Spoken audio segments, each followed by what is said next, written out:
Assalamu alaikum students. This is Mumtaza Tabassum, teacher Government Boys High School Mandigam. Class 8th students, कल हमने introduction पढ़ा कि जो cell होती है ये क्या होती है। तो आज हम टॉपिक पढ़ने जा रहे हैं पार्ट्स ऑफ सेल। यु सेल आसान च सेल मज कम कम पार्ट्स आसान च। मे वोन तोह रात ते यु सेल च आसान यह च आसान basic unit of the life. यह सो स्मॉलेस्ट यूनिट ऑफ लाइफ आसान यथ अख डेफिनेट स्ट्रक्चर तो बेयुस कह स्पेसिफिक फंक्शन परफॉर्म करान छ। अगर अस वुचो कह सेल तिम आसान यम वारिया लक्चे छ आसान, कह आसान तिम यम वारिया बज आसान, तो कह आसान तिम यम न नेकड आई सतन हेको वुचित किहिन तनत।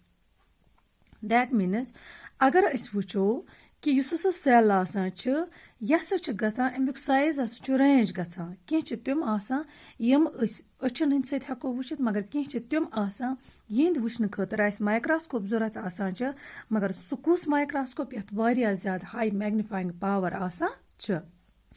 चूंकि अस वन यम हसा सेल्स आसान छ यह च बेसिक यूनिट आसान या यह च सु यूनिट आसान अत लिविंग ऑर्गेनिजमस मज युस अमिस अक डेफिनेट स्ट्रक्चर दिवान छ, युस अमसिन खतर कह स्पेसिफिक फंक्शन परफॉर्म करान छ।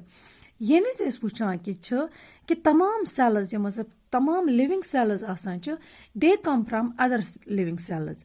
यम त लिविंग सेल्स वुचान यम हसा गसान exist from other living cells. चूंकि सेल्स आसान लिविंग यूनिट्स इसलिए यमन जरूरत आसान एनर्जी। अगर न यमन एनर्जी मिल कहीं यम हेकन लिविंग बॉडी मजन कहन तम फंक्शन परफॉर्म करित। वो वुचो यम सातन सेल्स आसान कित पटन पन एनर्जी ओबटेन करान। दपान यम सेल्स आसान यम हसा पन एनर्जी ओबटेन करान बाय बर्निंग फूड। यम सातन फूड बर्न गसान जस्ट लाइक ग्लूकोज या यम सातन मंजन अंदर कन प्रोसेस गसान यथ रेस्पिरेशन वन ड्यूरिंग रेस्पिरेशन अमन सेलन एनर्जी सप्लाई गसान। यम सात वुचान वुचान two main types of cells, animal cells and plant cells. अगर अस वुचो कि यम एनिमल सेल्स तो प्लांट सेल्स कह चीज आसन तिम अमन दोनवेन सेलन मज तिम यम अमन मज कॉमन आसन, मगर कह चीज आसन तिम यम अमन दोन पान डिफरेंशिएट करान छ। येम ब्रो कि अस परो difference between plant cell and animal cell. सोन टॉपिक छ पार्ट्स ऑफ अ सेल। यु सेल आसान छ सेल मज कम कम पार्ट्स आसान छ।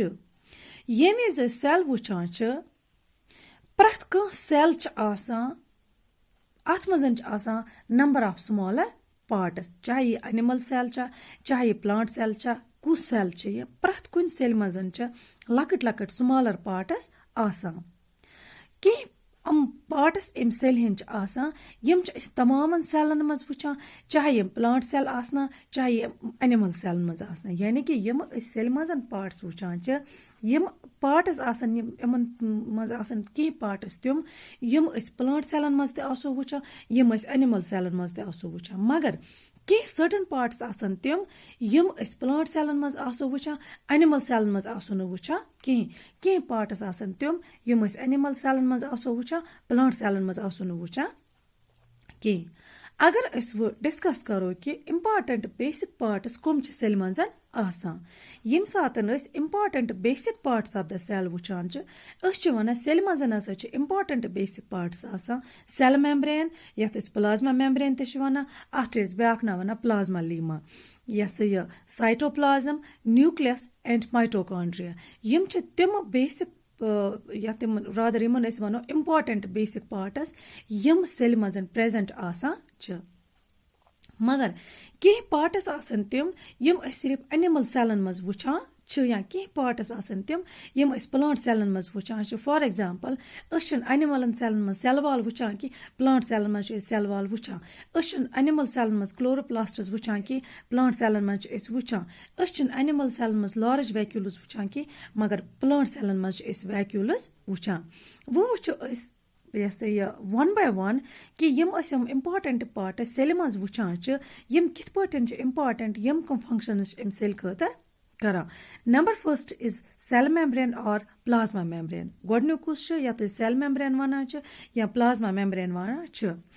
Dapan yus cell membrane ya plasma membrane asan chh, it is called the living part of the cell. At is one a living part of the cell. Kya is one is living part? Tikaz ye ch su part asan yath manzan is variyah cheez wuchan chh. Agar is wucho yus prath kan cell चाहे animal cell चा चाहे plant cell चा प्रथ कह cell इस neighbour किन cover वुचान thin sheet of skin which is called cell membrane or plasma membrane. That means you cell membrane या plasma membrane आसान ये आसान thin sheet of skin which protects the cell या अस हको वनित उस plasma membrane आसान या cell membrane आसान या सच outer covering of the cell आसान ये आसान वारिया thin sheet युस आ cell नेबर किन cover करित आसान छ. अगर अस प्लाज्मा मेम्ब्रेनस मज वुचो दपा युस सेल हुंद साइटोप्लाज्म तो सेल हुंद न्यूक्लियस आसान छ these are enclosed within this membrane cell मज यु साइटोप्लाज्म तो यस ये न्यूक्लियस आसान छ यमा स छ अस प्लाज्मा मेम्ब्रेनस मजन बंद वुचा. इन अदर वर्ड्स अस हको तेल वनित युस सेल मेम्ब्रेन आसान छ यस छ करा enclose the living part of the cell which is called as protoplasm. दोयमे लफ्जन मज हको अस वनित यु सेल मेम्ब्रेन आसान अथ मजन अंदर कन लिविंग पार्ट सेल हुंद बंद आसान यथ प्रोटोप्लाज्म वना छ.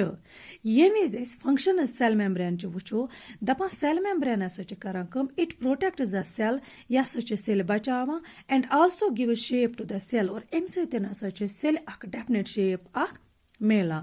युस सेल मेम्ब्रेन आसान अथ सेल मेम्ब्रेनस मजन या प्लाज्मा मेम्ब्रेनस मजन वारिया लकट लकट पोर्स वुचान. युस सेल मेम्ब्रेन आसान अथ वनान सिलेक्टिवली परमिएबल मेम्ब्रेन.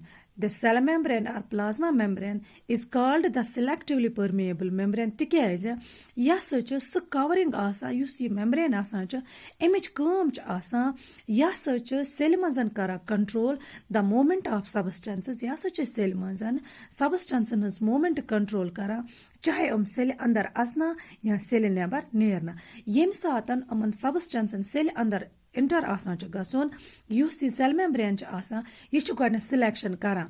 अगर उमन सबस्टेंसन मज का हार्मफुल सबस्टेंस आस यह त्राय न तथ अंदर कहीं यम विज सेल नेबर सबस्टेंस नेरुन आसान. अगर अत मजन का यूजफुल सबस्टेंस नेर यह अत इंटर करान कहीं. दैट मीन्स यु सेल मेम्ब्रेन आसान यह कंट्रोल करान movement of substances into the cell and out of the cell.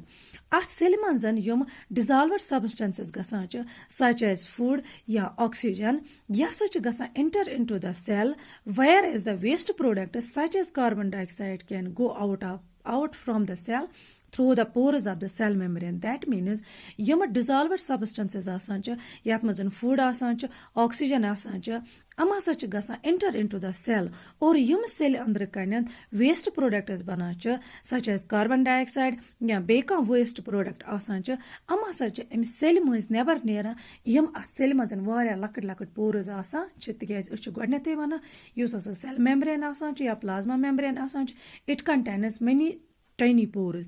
That means yam tiny pores आसान अमन हज काम आसान अगर सेल मजन कह substance gas dissolved substance that is food and oxygen it enters through these tiny pores. अगर cell मज कह harmful substance नेरान just like carbon dioxide यह अमो पोरो मज नेबर नेरा.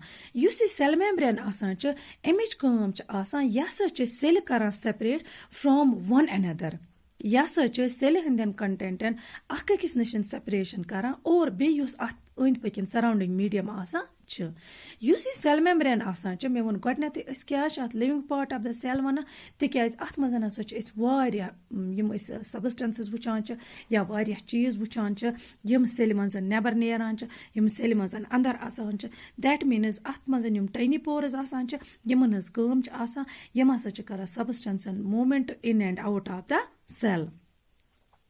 Number second is cytoplasm. Cytoplasm, it is the transparent jelly-like material. Yes, such asan so transparent jelly-like material. Use cell manzan space karan fill between the nucleus and the cell membrane. Yani ke cell membrane is the nucleus is darmiyan. Use space filled asan cha. It is jelly-like, transparent, which is called as cytoplasm. Dapa, you cytoplasm cha asa, it is a kind of chemical factory of the cell. You cytoplasm cha asa, yeah, such at cell manzan asa, just like chemical factory. Here, at kya gasan kum, yamasa new substances banacha.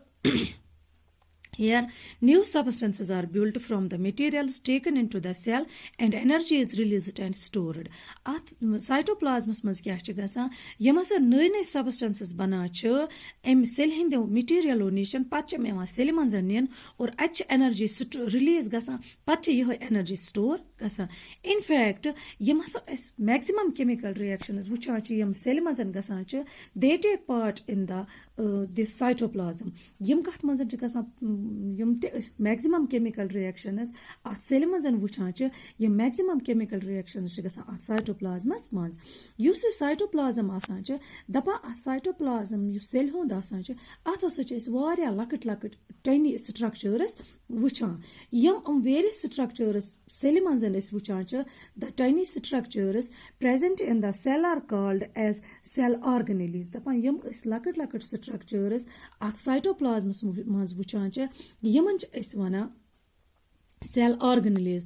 Most prominent cell organelles use cell manzan is wuchacha, that is a nucleus. Use nucleus asan ya such a prominent cell organelle asan use cytoplasm mas wuchacha yemizich burukun paro at nucleus is one boss of the cell. Em alav use cytoplasm asan cell hundan atmazan is em alav baki ki organelles wucha such as mitochondria, Golgi bodies, ribosomes, chloroplasts, plastids, वगैरह वगैरह.